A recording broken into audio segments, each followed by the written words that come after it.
Busy si Ate Jinky mga kabukids. Ayan, panahon naman po mga kabukids ng Christmas party ngayon. Marami na namang kaliwat kanan po yung Christmas party. Kaya yung mga bata na kasama namin ay may mga Christmas party po. Magluluto po kami ngayon ng puto. Ayan, ipapadala namin para dun sa school. Kay Tani po ito, kay Tani. Tsaka kay Bilog. Ayan, nagawa po kami. Nilagyan po namin ng mga palaman. Since gumagawa po kami ng mga itlog na maalat, marami kaming salted egg. Ayan, meron po kaming salted egg at nilagyan namin ng cheese.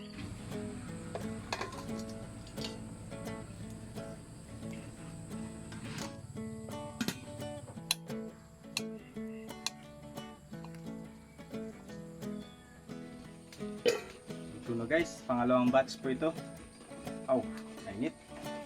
Medyo maliit po kasi yung ginagamit naming steamer. Kaya hindi na isa lang na isang beses lang. Ayan, sarap po. Kitang kita yung kanyang mga palaman nasa ibabaw. Makita pa lang ng mga bata yan, mag-i-enjoy na kagad sila eh. Lalo na pag natikman nila yan. Luto ni ate nila Jinky. Maraming cheese. Daming cheese, maraming salted egg. Nilakihan ko talaga yung cheese para sa mga bata. Mag-enjoy sila. Uy, ay sorry na yung steam eh.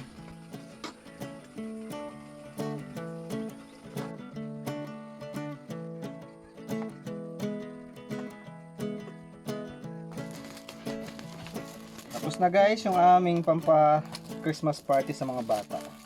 Babalutin lang natin para naman hindi malikabukan.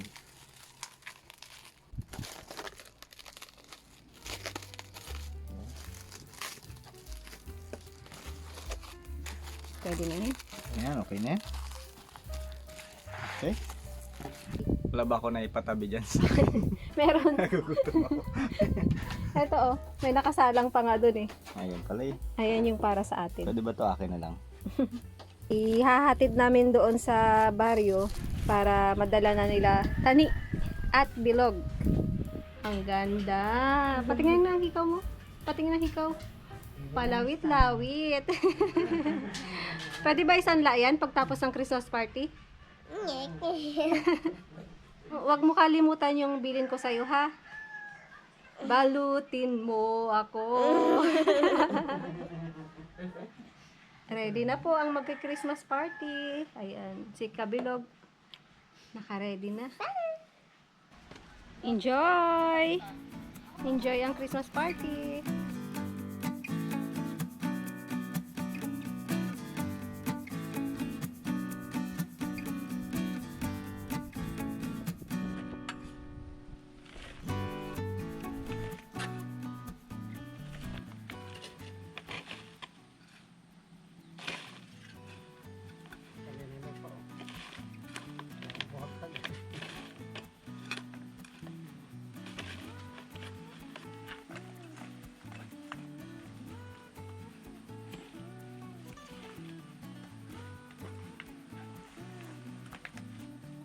Ano mga kabukids, konting update po guys dito sa ating mga tanim sa paso. Ayan, ito po yung mga sili namin, ang dami ng bunga oh. Wow. Ayan, magagamit na po namin yung mga bunga nila. Pati po yung mga nandoon. Tapos yung mga pechay, nagtanim din po kami sa paso. Ayan, madaling alagaan po kasi kapag ka nasa paso. Hanggang doon pechay po yan. Yung iba lang may konting butas dahil na nakain ng uod, hindi namin in-sprayan. Ayan, may bell pepper din po kami. Marami po kaming iba't ibang tanim na gulay, lalo na po yung mga basic na nilagay po namin sa paso. Ayan, mga bawang, ang dami po namin bawang. Nagsubok na rin po kami magtanim ng ng upland kangkong sa paso. Ayan, para sa mga medyo maliit ang space, yan maganda pong gawin siya. At yung iba natin mga tanim may bunga na, yung ating okra, talong, meron na. At ngayon ay magdadagdag po kami ng mga pananim dito sa paso. Meron pa po kami mga pasunod na mga gulay.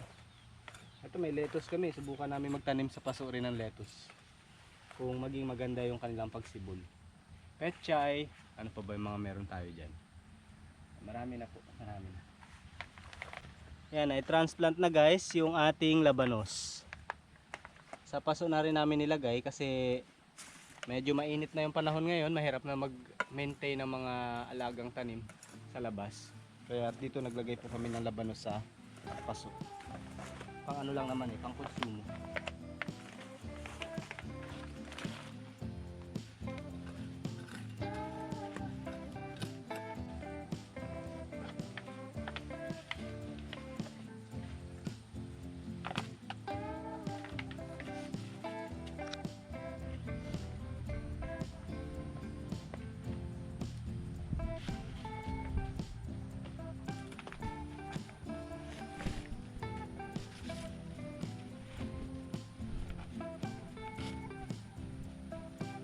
At yun, yung iba nating mga halaman po dyan, magaganda na rin. Kunting update na rin tayo sa ating yung mga tinanim po nating bataw, malago na po sila.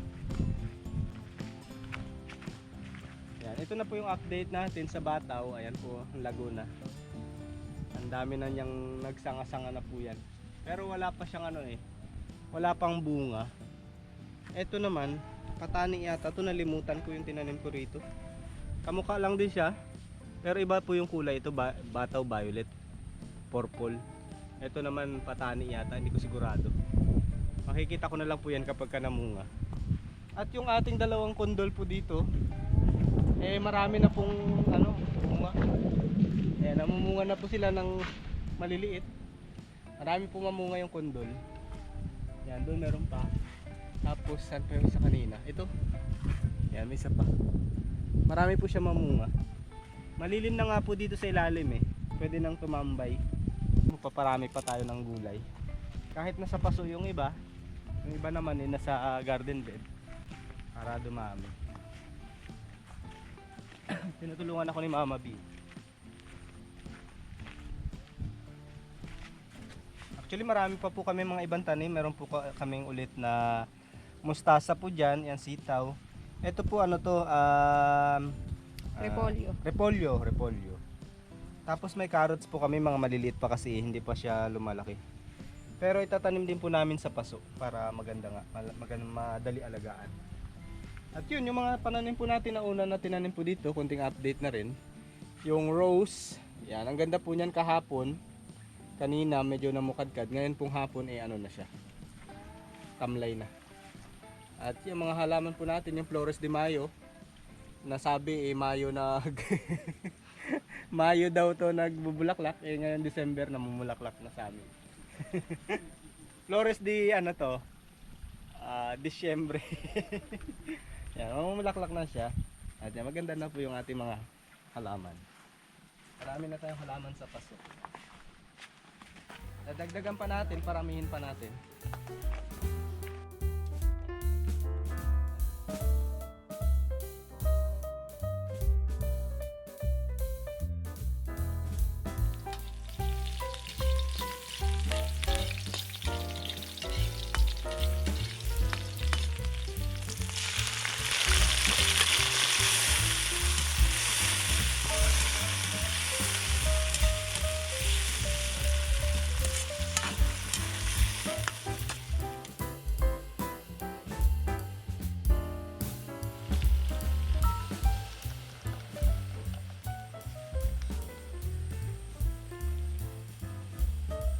Papakuluan ko muna to, tapos pipitas muna ako ng sili.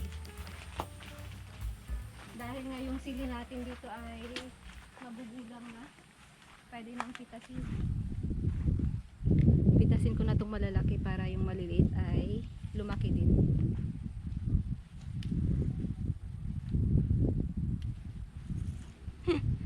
Nakakatuwa tong ating sili, ang daming bunga kahit nasa paso lang.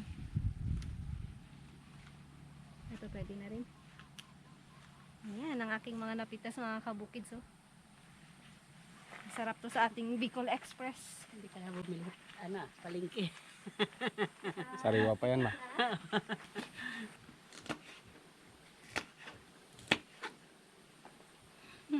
Yung sili haba natin parang bell pepper. Naligaw yata siya.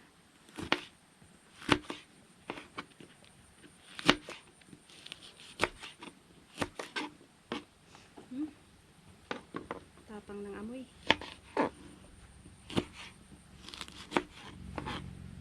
May bago akong cook. Bantay oh. Favorite niya yung karne. Kaya nung inabangan mo kay, naamoy mo na naman yung ulam namin ha? Hakay? Ala, katingin na naman kay kay.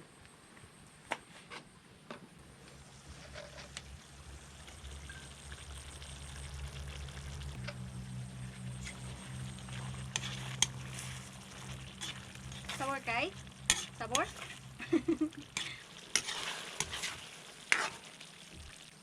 Ayan, maglalagay ako mga kabukits ng ampalaya dito sa aking Bicol Express.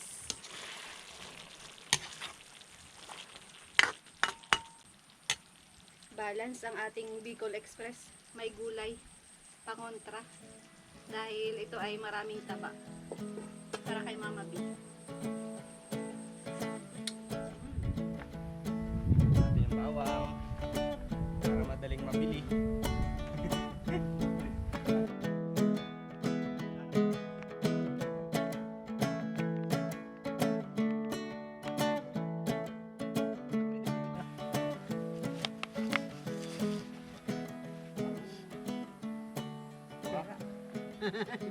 Sira yung sili. I like that. Ang tataba ng ating pechay, oh. Pwede nang gulayin sa sunod. Anong ulam natin bukas? Oh, Sa isang araw pala. Anong ulam natin? Masarap yan sa sinigang na buto-buto. Oh, yun. Sabor. Yun lang, buto-buto lang ang meron ako. Ayan o. Buto-buto lang eh. Buto-butong baka.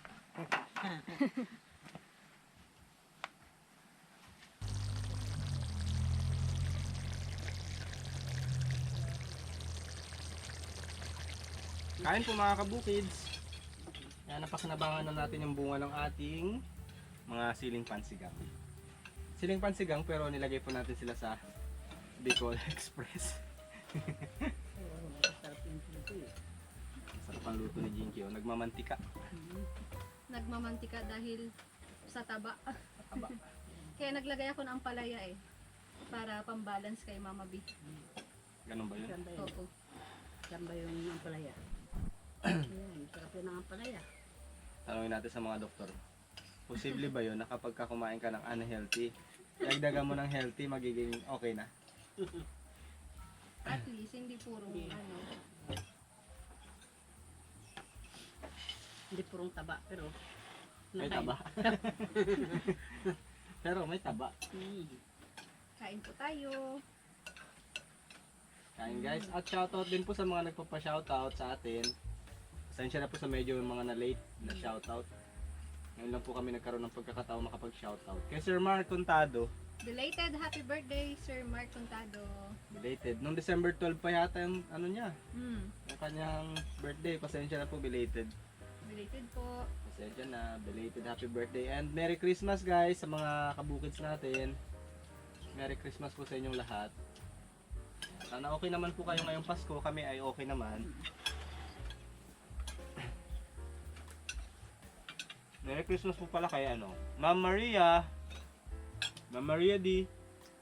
Merry Christmas din po kay Mambet. Ma'am Bet. Sino pa nagpapa-shoutout natin? Ma'am Bet. At sa pamilya po ni Mambet. Hello po sa inyo. Ingat po kayo, ma'am. Ma'am Bet Gonzales. Kay Sir Edgar. Kain Ano po ba tayo. kapatid ng Sir Edgar? Nag-message sa akin sa Facebook eh. Nanonood daw siya sa ano, sa TV yata. Kain po. Yung kanin namin guys, tira kaninang ano, umaga.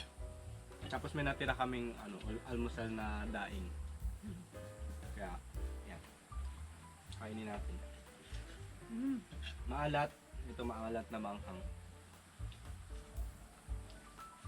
Healthy siya.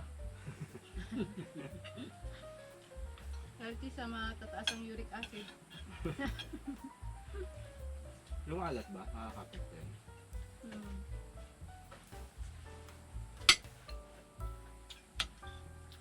Maanghang.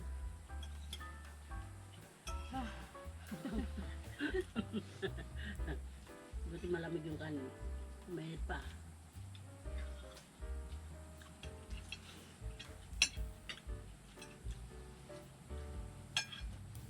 Tiis kami sa daing kasi hindi kami pwede sumama sa Christmas party guys. Christmas party ng mga bata. Hindi kami pwede sumama kaya daing lang.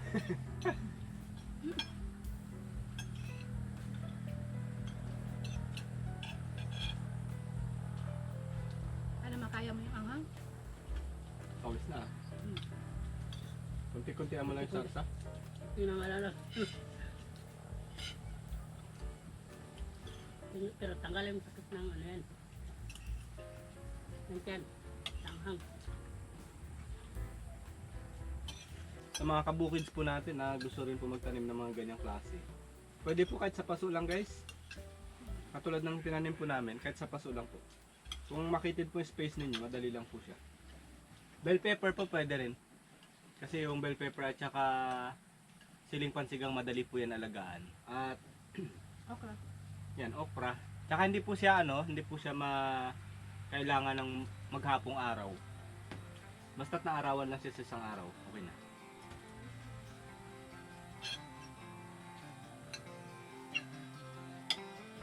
Kapag ka nagluluto tayo, katulad nito, mahilig sa mga magsisigang, mahilig sa sili lagi. Yan, maganda po siya.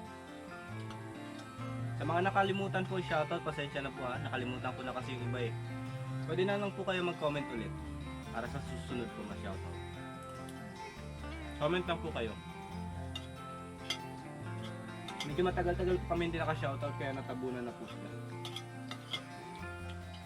Bukids!